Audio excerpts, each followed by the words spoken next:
In Fresh, I started when I was about 15. We made our first short film in school. We had a young filmmakers club, and it was run by a teacher, Mr. Areen. This is the school in Westport, and we made what was actually a really appalling short film. It wasn't even that short, it was 15 minutes, and looking at it now, it's kind of 15 minutes of agony. But he said, you know, if you get this made before January, you can put it into this film festival I found, and it was Fresh. And then we went down to the Galway Heats and we saw other films, and we didn't realise, even at the time, how terrible our film was, and we were very disappointed when it didn't get through. But it kind of gave us motivation to keep going back. So I put in a few group projects, and then in the summer before my leaving cert, I made a short documentary called Young Songwriters, which is very self-explanatory. It's about young people who write songs. And that got through to the final, and that was pretty much my own work. I had a bit of help from my brother and one of my friends, but you know, I kind of presented it and did the camera and the editing and everything. And I think it's from that film, Young Songwriters, that I was chosen to be in the Hot House group that the Fresh Film Festival organised. I wrote the treatment. We found from the Hot House group, this kind of talent group of people that they chose from the festivals, that they could apply for a grant for us and get us money to make a film together, which we all thought was great. And then we found out that we had it, and they gave us about a 2 or 3 week time period to write scripts or treatments and send them in. And I kind of had an idea floating around in the back of my head, but I didn't actually write my treatment until about 4 o'clock in the morning, the night before I had to be in. And I'd fallen asleep, and I woke up at 4 and I was like, oh God, I haven't written anything yet. And I have to send something in, like it's too good an opportunity not to pass up and not put anything through. So I wrote this treatment in a bit of a rush and edited it when I got up at a reasonable hour the next day and sent it in. And the very last thing I did was attach like a working title to it, because I didn't want to send it in untitled, because it looks better if you say the name of the project. And I was going, okay, it's about cameras and photography and captured. And even when the treatment was picked to be pitched in our group meeting, we had 2 scripts going against one another and we both pitched. I was still saying, you know, captured guys, it's just a working title. You know, I just threw it on so there'd be something we could call it, but this can change, and it's still captured. No one seems to have any desire to change it, even though it really was a last-minute decision.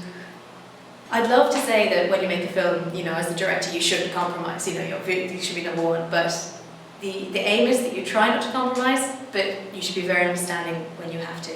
The very first day, the AD, Alan, had scheduled it to be all these outside exterior scenes, and it was heavily raining. Raining to the point where we couldn't film outside. We weren't allowed to take the cameras out in that rain. So there was an immediate compromise of what we could do, and like one of the scenes was really quickly put together by the art department. Very good job, quickly dressing a hall so we could sit in there, because we were shooting in these houses in the Castle Oaks Hotel, and they didn't look like someone's home. They looked like nice little empty holiday houses that you go and stay in. So every time we wanted to do a scene in any of the rooms, we had to go and find loads of rubbish to throw in it, like blankets and just phone books and bits of just things that make it look like someone actually lives there. So just there was lots of skipping around, and some of the locations we wanted to use were kind of difficult. Like we had to shoot outside a swimming pool at one point, but we couldn't shoot outside the swimming pool if there were people in the pool, because they wouldn't want to be filmed, and they're staying as part of the hotel, so we can't really tell them to go.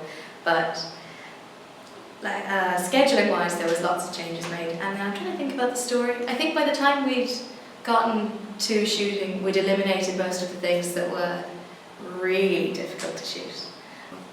Oh well, it's completely different to a shoot on your own. There's definitely, when you shoot on your own, there might even be less pressure, because if anything goes wrong, it's definitely just you. And being responsible for a crew was very.